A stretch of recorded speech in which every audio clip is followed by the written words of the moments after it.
আজকে আমরা দেখব ক্লাস বাইন্ডিং। ভিউজেস আমাদেরকে অনেকগুলো অপশন প্রোভাইড করে ক্লাস বাইন্ডিংয়ের জন্য। আমরা সবগুলো দেখার চেষ্টা করব। তো এটার জন্য আমরা ক্লাস পার্ট 9 নামে একটা ফোল্ডার নিয়েছি, তো এখানে কোডগুলো লিখব। তো আজকের পার্টটাও আমরা এক্সাম্পলের মাধ্যমে শেখার চেষ্টা করব। এটার জন্য ধরেন আমরা 3টা বাটন নিচ্ছি, রেড, গ্রিন এবং ব্লু নামে।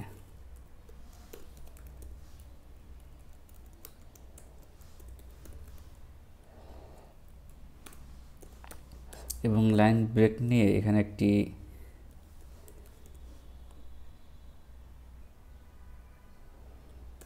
আইটেম নিচ্ছি, ধরেন এটার নাম দিচ্ছে আইটেম। এখন আইটেম না, আসলে এটার ক্লাস আমরা বাইন্ড করব। তো এটার জন্য আমরা ডেটার মধ্যে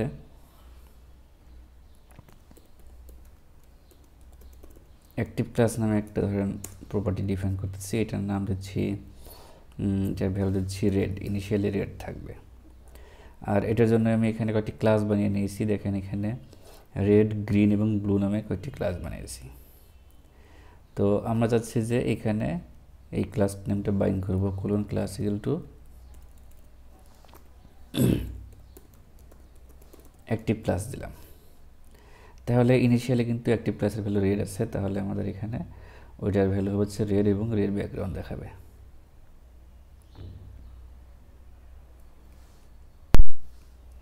তো এখন আমরা চাচ্ছি যে এখানে এই বাটনগুলোতে ক্লিক করলে কালারটা চেঞ্জ হবে। তো এটার জন্য কি করতে পারি, এটার জন্য আমরা ক্লিকে আমরা একটা মেথড কল করতে পারি। ধরেন আমরা এখানে মেথড কল করতেছি যে সেট ক্লাস। এই মেথডের ভিতরে আমরা ভ্যালু দিয়ে দেবো যে রেড, তাহলে রেড ক্লাস সেট করবে। তাহলে আমাদের কি করতে হবে, এই মেথডটা বানায় আসতে হবে। এই মেথডটা আমরা এখানে মেথডসের মধ্যে বানাবো এখানে। তাহলে আমাদের দিতে হবে হচ্ছে সেট ক্লাস, এই একটি প্যারামিটার নেবে। এর কাজ কি হবে, this dot active class equal to class নাম করে দিতে হবে। তাহলে এখানে যেরকম আমরা রেড ক্লাস করছিলাম এই সেমটা আমাদের এখানে এই 3টে বাটনে দিতে হবে। এটা হবে গ্রিন,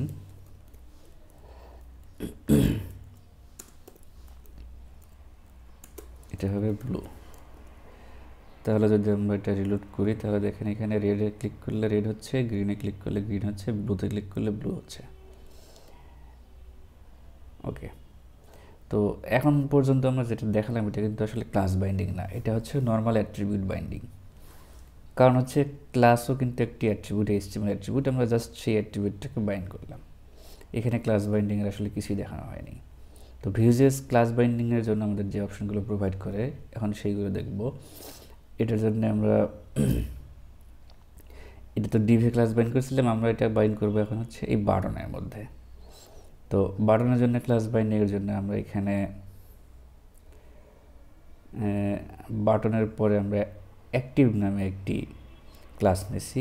এই অ্যাক্টিভ ক্লাসটা যদি কোনো বাটনে থাকে তাহলে তখন সেই বাটনটা হবে হচ্ছে এই কালারের ব্যাকগ্রাউন্ড এবং এইটা কালার হবে, বর্ডার হবে এইটা। তো এটা আমরা চেক করে আসি। এই আমরা এখন যেটা দেখাতে চাচ্ছি সেটা হচ্ছে আমরা এই ক্লাস বাইন্ডিংয়ের সময় এই কোলন ক্লাস ইকুয়াল টু যে ভ্যালুটা দেবো সেটা একটু অবজেক্ট দেবো। আমি আবারও বলতেছি এটা একটু অবজেক্ট দেবো, জেসন অবজেক্ট। এই অবজেক্টের আপনারা জানেন যে প্রপার্টি থাকে এবং ভ্যালু থাকে। তো প্রপার্টিটা হবে হচ্ছে একটি ভ্যালু, ধরেন আমরা যদি এখানে দিই যে অ্যাক্টিভ, আর ক্লাস বাইন্ডিংয়ের সময় প্রপার্টি দিতে হবে, সেই প্রপার্টিটা ক্লাসের নেম হবে এবং এরপরে যে ভ্যালুটা দেবো সেই ভ্যালুটা একটু বুলিয়ান এক্সপ্রেশন হতে হবে, অর্থাৎ এটার ভ্যালু একটু ট্রু অথবা ফলস হতে হবে, বা এই টাইপের বুলিয়ান টাইপের ডাটা হতে হবে। যদি আমরা এখানে দিই যে অ্যাক্টিভ ক্লাস ইকুয়াল টু, এখানে আমি সিঙ্গেল কোটেশন দিচ্ছি যেহেতু বাইরে ডাবল কোটেশন আছে, রেড, তাহলে দেখেন কি হবে, এই বাটনের ক্লাস এই ফার্স্ট যে প্রপার্টিটা দিচ্ছি অ্যাক্টিভ হবে যখন এই এক্সপ্রেশনটার ভ্যালু ট্রু হবে, আদারওয়াইজ কিন্তু এখানে এটা অ্যাক্টিভ হবে না। চলো আমরা এটা চেক করে আসি। ধরুন আমরা একটা রিলোড করলাম, দেখেন এখানে ইনিশিয়ালি রেডটা অ্যাক্টিভ ছিল জন্য এখানে অ্যাক্টিভ দেওয়া আছে। যদি আমরা গ্রিনে ক্লিক করি তাহলে কিন্তু অ্যাক্টিভ ক্লাসের ভ্যালুটা এখন রেড নাই, অ্যাক্টিভ ক্লাসের ভ্যালুটা হচ্ছে গ্রিন, যার জন্য এটার অ্যাক্টিভ নাই। যদি আমরা এটা এখন HTML ডমে দেখতে চাই তাহলে দেখেন এখানে যদি আমরা এটা ইন্সপেক্ট করি, দেখেন এইখানে ক্লাস, শুধু ক্লাস আছে, এর ভ্যালু কোনো নাই। যদি আমরা এখানে ক্লিক করি তাহলে দেখেন এটা এই ক্লাসের ভ্যালুটা অ্যাক্টিভ হয়ে গেছে। তো সেম কন্ডিশন যদি আমরা নিচেরগুলোতেও দিই তাহলে দেখেন যদি, আচ্ছা এখানে এটা হবে গ্রিন এবং এটা হবে হচ্ছে ব্লু, তাহলে কি হবে, যদি রেড অ্যাক্টিভ থাকে তখন এটা অ্যাক্টিভ দেখাবে, গ্রিন অ্যাক্টিভ থাকলে এটা অ্যাক্টিভ দেখাবে, ব্লু অ্যাক্টিভ থাকলে এইটা অ্যাক্টিভ দেখাবে।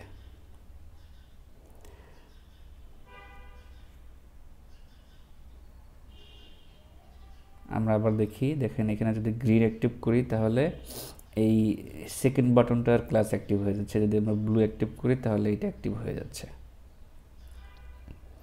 ওকে, তাহলে আমাদের ক্লাস বাইন্ডিংয়ের সিনট্যাক্সটা দেখলাম। এখানে একটা জিনিস দেখবেন, সেটা হচ্ছে আমরা যেহেতু এখানে একটা অবজেক্ট দিচ্ছি, এখানে চাইলে কিন্তু আমরা মাল্টিপল প্রপার্টি এবং ভ্যালু দিতে পারি। ধরেন আমরা এখানে আরেকটা প্রপার্টি দিচ্ছি, যে ধরেন আমরা বোল্ড নামে একটা প্রপার্টি দিচ্ছি, এখানে কিছু ভ্যালু দেবো। ধরেন আমরা এখানে ইমপ্লিসিট ট্রু দিয়ে দিচ্ছি, আর যদি আমরা বোল্ড নামে কোনো ক্লাস লিখি এখানে,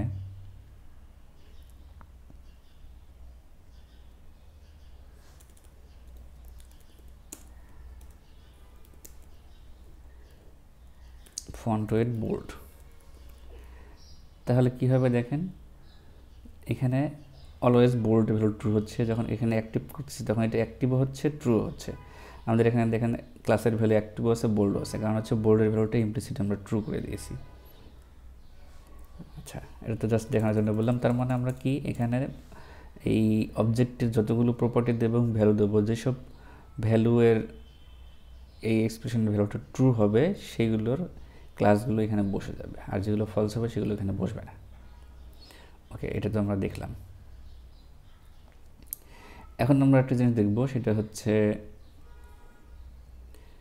আমরা কিন্তু কোলন ক্লাস যখন বাইন্ড করব তখন আমরা এখানে নর্মাল ক্লাসও বাইন্ড করতে পারি, মানে নর্মাল ক্লাসে HTML এর ক্লাসও লিখতে পারি। সেই ক্লাসটা থাকবে, সাথে কন্ডিশনাল এই ক্লাসগুলো বসবে। তো এটা আমরা চেক করে আসি। এটা চেক করার জন্য ধরেন আমরা এখানে আমরা তো বাটন স্টাইল দিয়েছিলাম, আমরা চাচ্ছি যে এখানে বাটন নামে, বাটন দিলেই স্টাইল হবে না, আসলে ডট বাটন ক্লাস দিতে হবে, তখন এই বাটনের স্টাইলটা হবে। তখন যদি আমরা রিলোড দিই তখন দেখেন এই বাটনের ক্লাসটা দেখাচ্ছে না। এটার জন্য আমাদের কি করতে হবে, এটা ক্লাস বাটন হতে হবে এবং একটি হতে হবে, দুটোই হতে হবে। তাহলে এটা আমরা কীভাবে করব, এটা করার জন্য আমরা যেটা করব, সেখানে এটা হচ্ছে ক্লাসের ভ্যালু বাটন দেবো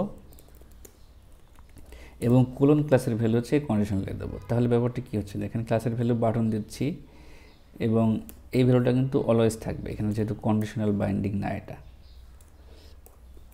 তাহলে আমরা কি বুঝলাম, আমরা বুঝলাম হচ্ছে এখানে আমরা ক্লাসের ভ্যালু এবং কোলন ক্লাসের বাইন্ডিং ভ্যালু দুটো একসাথে ইউজ করতে পারি। একসাথে ইউজ করলে ক্লাসের ভ্যালু এখানে বসবে যেটা দিচ্ছি, এবং কন্ডিশনালে যে ভ্যালুটা দিচ্ছি বাইন্ড করে সেগুলোর ভ্যালুগুলো হচ্ছে কন্ডিশনালে বসবে। ওকে, এখন এটা কাজ করছে। আচ্ছা, এখন আমরা আরেকটা জিনিস দেখবো, সেটা হচ্ছে আমরা দুটো জিনিস দেখলাম, সেটা হচ্ছে নর্মাল অ্যাট্রিবিউটের মতো ক্লাস বাইন্ডিং। এখানে ক্লাসের যে ভ্যালু থাকবে সেই ক্লাসটা এখানে বসে যাবে, এর নিচে বসতেছে রেড, গ্রিন, ব্লু। আরেকটা হচ্ছে এখানে আমাদের অবজেক্ট স্টাইল ক্লাস বাইন্ডিং, অর্থাৎ অবজেক্টের প্রপার্টি ভ্যালু দেবো, এই ভ্যালুটা বুলিয়ান এক্সপ্রেশন ভ্যালু যদি ট্রু হয়, বুলিয়ান এক্সপ্রেশন ভ্যালু ট্রু হলে এই প্রপার্টির নামটা ক্লাস হিসেবে বসে যাবে এবং আমরা দিতে পারি। আরেকটা জিনিস দেখলাম হচ্ছে এখানে আমরা ক্লাসের সাথে কোলন ক্লাস একসাথে বাইন্ড করতে পারি। এখন আমরা যে জিনিসটা দেখব সেটা হচ্ছে আমরা কিন্তু চাইলে এই কোলন ক্লাসের মধ্যে অবজেক্ট না দিয়ে একটি অ্যারেও দিতে পারি। সেটা কেমন, ধরেন আমরা এখানে আর একটা বাটন নিচ্ছি জাস্ট এক্সাম্পলের জন্য, যে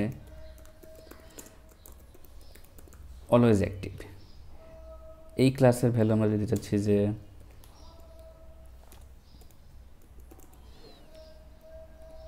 একটি অ্যারে দিতে চাচ্ছি, বাইন্ড করে দিতে চাচ্ছি। ধরেন এখানে দিলাম হচ্ছে বাটন, কোমা দিয়ে অ্যাক্টিভ।